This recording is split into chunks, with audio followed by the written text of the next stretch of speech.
Welcome to the shop. Today we're talking about EDFs.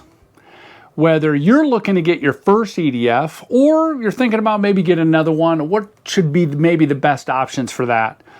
What I really want to talk about is the differences between that 6S and a 4S. So in this video I'm going to go over, and of course you could surely say, oh well, the 6S has more power, more speed. Yeah, you're probably right. But there's some real pluses to go 4S, and there's a lot of pluses to go the 6S. That's what this video is all about. Kind of going over the differences, and not just the performance, but the flyability, the skill level required, cost, and frankly, the coolness factor. So, hey, if you like these kind of videos, hit that like button. Question, leave a comment, stick around. Let's talk a little bit about the planes that I'm going to be comparing. You know, obviously the Futura. I've also have a 64 4S version of the Futura. Also, going to talk about the F-16. I have a 6S E-Flight F-16, 70 millimeter, and this guy, the FMS 64 with a 4S. Going to talk about those. As far as the comparisons, price, performance, kind of compare it. That's the best I could do to kind of come up with a somewhat of a level playing field on a true comparison between those four airplanes. So hopefully that will get us some data that you'll be able to figure out kind of the direction you want to go. At least today, a month from now might be totally different. I don't know. Anyway, stick around and we'll go over the differences between these planes.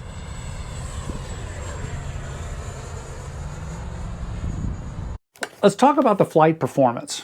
And what I mean by that is not just all-out power, because I can guarantee you, the 6S EDFs fly a heck of a lot faster than the 4S.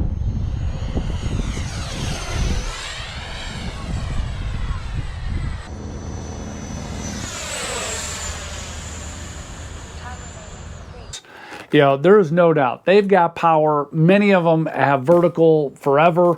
They are awesomely powerful. Speed-wise, perfect. Full throttle.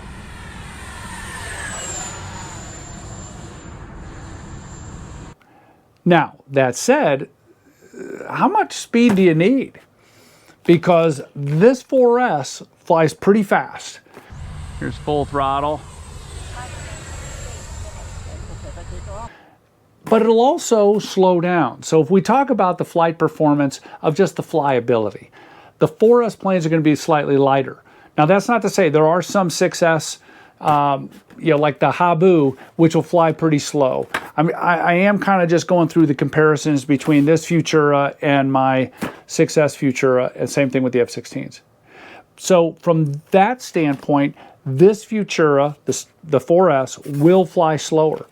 The stall characteristics are much more gentle on this than on the 6S I have.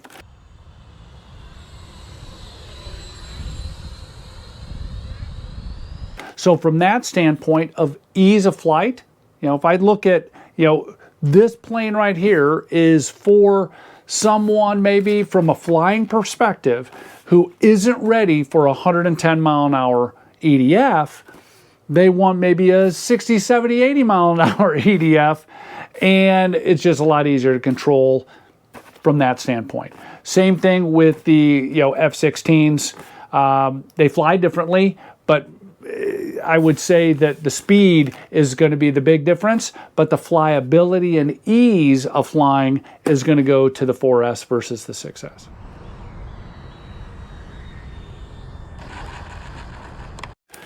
Another part of the flight performance is the landings.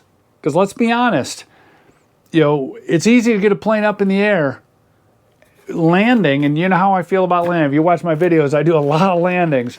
The ease of landing, there is no doubt. Let me make sure I'm thinking straight on this, but I find landing the 4S planes so much easier. They come in slower.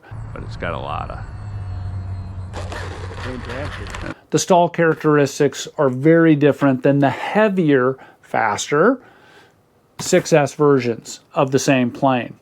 For sure on the Futura, and the F-16, kind of the same kind of story. The 4S are going to be a little bit easier on landings.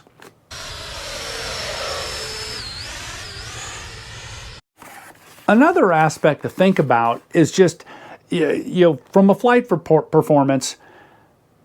So the F-16s, I feel the F-16s fly a little bit more similar, the 4S and the 6S, from a maneuverability perspective, meaning this smaller F-16 still has those F-16 characteristics of being able to give full turn authority, bank it, and then yank on that elevator, and it just skids around. It doesn't snap, it doesn't stall.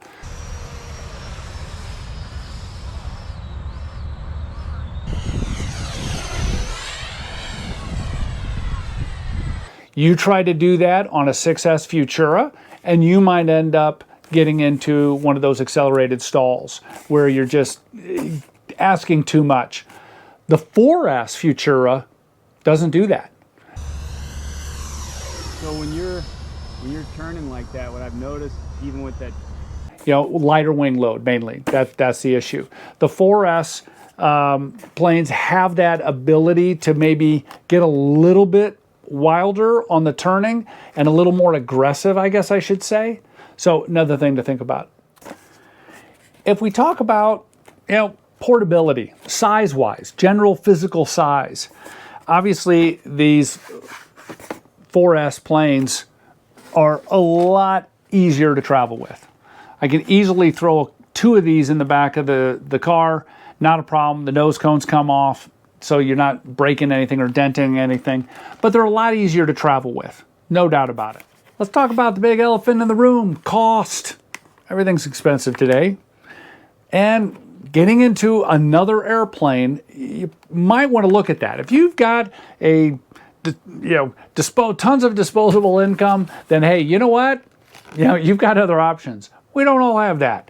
So if we talk about cost, and clearly the 4S, when you're talking batteries, airplanes, here's some costs associated. I'll flash up here a bunch on these planes here and what those costs are.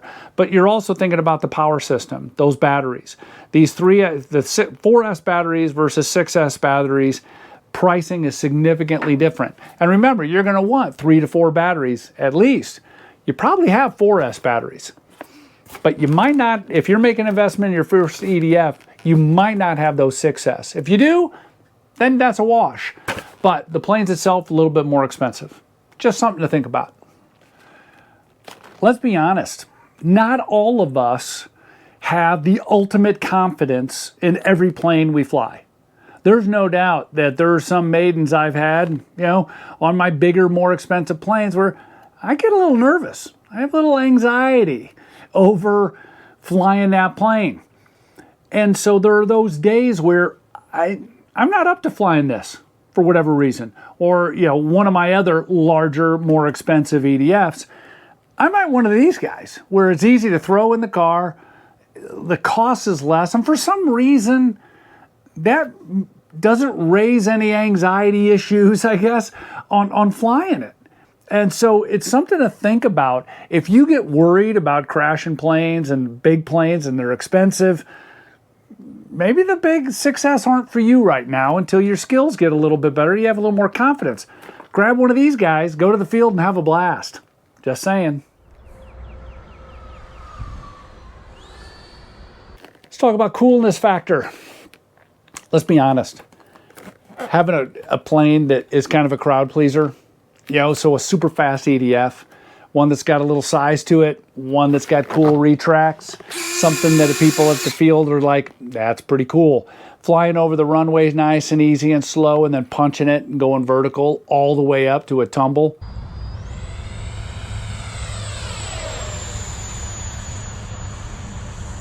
Now, don't get me wrong. The 64 millimeter 4S is pretty fun. Coolness factor might not be as high. Flew it this morning, and Had a blast. Giggled all the way, doing high alphas and doing some fun maneuvers. Fantastic. But when it comes to the real crowd pleaser, the larger 6S planes, there's just something about them. You get an 80 millimeter or even a 90 millimeter. Like my T45, nah, we're talking.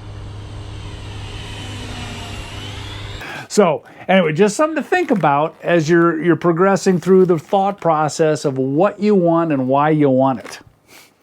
So let's summarize. From a flyability perspective or performance, speed, 6S is going to win out every time. But like I said, it's not all about speed all the time. Sometimes it's about just the flyability and what you can fly in your skills. And that's where these 4S planes really come in and they shine. They are easier to fly. They're easier to land. So they don't have those stall characteristics like maybe the larger, heavier planes do. From a coolness factor, again, they're both have their way about them that are very cool. But with the extra speed, larger in size, retracts, flaps, and so on, sometimes these 6S batteries or the 6S EDFs, they just shine a little bit more and have that higher coolness factor than the 4S. Not to say the 4S isn't cool, it's just not as much. You're not going to impress everybody at the field with some of the 4S ones. But the big thing, cost. The cost associated with getting into an EDF. You already have 4S batteries, possibly. And so the cost of entry for a 4S, man, it's easy to get into. The planes are inexpensive, parts are inexpensive. Whereas on the 6S, planes are going to be more expensive, power systems more expensive for the batteries. And these typically have retracts. And with retracts come complexity. And they're awesome, but there's some complexity on how well you can land. Not in the grass. You might be replacing front landing gears quite a bit. So anyway, look, I've got some affiliate links on all the FMS planes that I talked about, along with a discount code. If you feel inclined, you want one of those, use that code. It helps me out. If you have any questions, leave a comment, hit the like button, all the cool stuff that I typically like to ask for. Have a great day. See you later.